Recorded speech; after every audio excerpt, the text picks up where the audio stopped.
আর ছোট পর্দা বড় পর্দা বলে কিছু নেই, বড় পর্দার সব কন্টেন্টই ছোট পর্দায় দেখা যায়।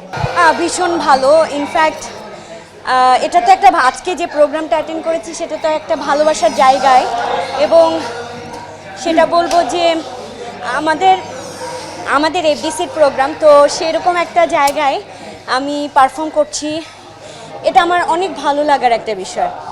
ভীষণ এনজয় করেছি, যদিও একটু সিক ছিলাম, এর জন্য খুব কম প্র্যাকটিসে আজকে পারফর্ম করেছি, বাট আলহামদুলিল্লাহ। নার্ভাস কেন? দেখে মনে হয়েছে। কি দেখে মনে হয়েছে আমি নার্ভাস?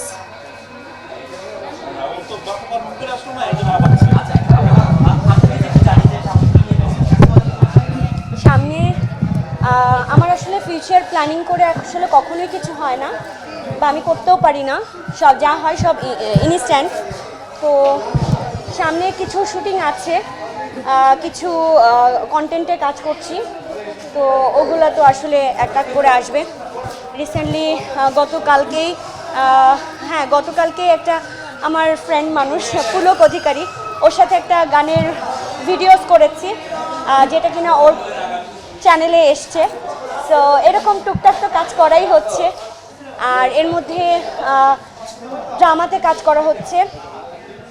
সো এই তো।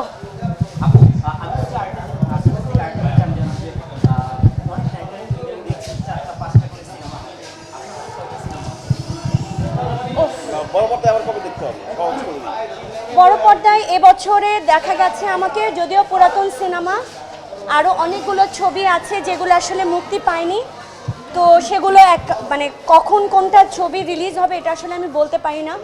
আর নতুন ছবির কাজ এখন আমার হাতে এই মুহূর্তে নাই, সেটা হচ্ছে মানে ওইভাবে বলার কিছু নাই। কাজ করলে তো অবশ্যই আপনারা জানবেন। That's it. ড্রামা নিয়ে।